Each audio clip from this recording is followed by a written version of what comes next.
24-ാമത്തെ വയസ്സിൽ വിവാഹം ആലോചന തുടങ്ങിയാണ്. പല പല ആലോചന വന്നിട്ട് ഒന്നും ശരിയായില്ല.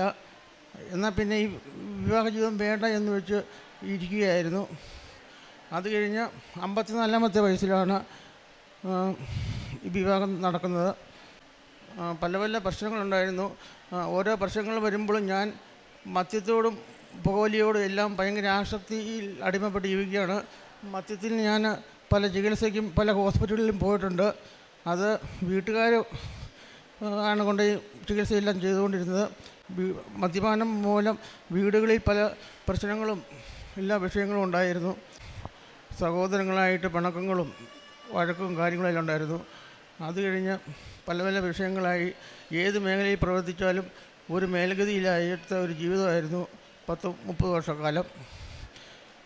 കൃപാസനത്തിൽ വന്ന് ഉടമ്പടി എടുത്ത് മാതാവിനോട് കരഞ്ഞ് പ്രാർത്ഥിച്ചതിന് ഫലമായി എല്ലാ കാര്യങ്ങൾക്കും അമ്മ നല്ലൊരു ജീവിതമാർഗം ഉണ്ടാക്കി തന്നു. സഹോദരങ്ങളുമായിട്ട് പിണക്കത്തിലായിരുന്നു. പിണക്കങ്ങളെല്ലാം രമ്യതയിലായി.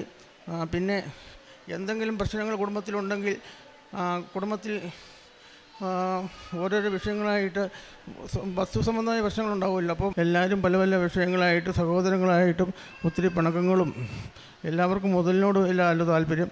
അതുകൊണ്ട് വീട്ടുകാർക്ക് പോലും ഒരു വിവാഹത്തിന് ഒരു താല്പര്യം പ്രകടിപ്പിക്കുന്നില്ലായിരുന്നു. അത് കഴിഞ്ഞ് 24 ഉടമ്പടിയൊക്കെ എടുത്ത് വന്നു കഴിഞ്ഞ് ഇത് എൻ്റെ പേരപ്പൻ്റെ മകൻ്റെ ഭാര്യയായിരുന്നു. മകൻ മരിച്ചുപോയി കഴിഞ്ഞ് പുള്ളിക്കാരൻ ഒരു ഹോസ്പിറ്റലിൽ ചികിത്സയിലായിരുന്നപ്പം ഞാനായിരുന്നു ട്രീറ്റ്മെൻറ്റ് ഒക്കെ പോയപ്പോൾ ആശുപത്രിയിൽ പോയി ചികിത്സ കാര്യങ്ങളായിട്ട് നിന്നുകൊണ്ടിരുന്നത്. അന്നേരം പുള്ളിക്കാരത്തി എനിക്ക് നേരത്തെ അറിയാമായിരുന്നു. അപ്പോൾ പുള്ളിക്കാരത്തിയായിട്ട് ഭർത്താവ് മരിച്ചു കഴിഞ്ഞാൽ പുള്ളിക്കാരത്തിയുടെ വിവാഹത്തെ പറ്റി ആലോചിച്ചു. പുള്ളിക്കാരത്തി പറഞ്ഞു ആലോചിച്ച് പറയാമെന്നൊക്കെ പറഞ്ഞു.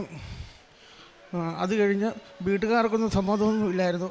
പിന്നെ എൻ്റെ ഒരു സുഹൃത്തിനോട് ആലോചിച്ച് കഴിഞ്ഞപ്പോൾ നീ ഇങ്ങനെ നടന്നപ്പോൾ ഒരു വിവാഹ ജീവിതം വേണോടാന്ന് പറഞ്ഞ് അങ്ങനെ അവർ എല്ലാം കൂടെ ആലോചിച്ച് പാലാ ബിഷപ്പിൻ്റെ പ്രത്യേക ഓർഡർ പ്രകാരമാണ് ഞാൻ ഈ വിവാഹം നടത്തുന്നത്.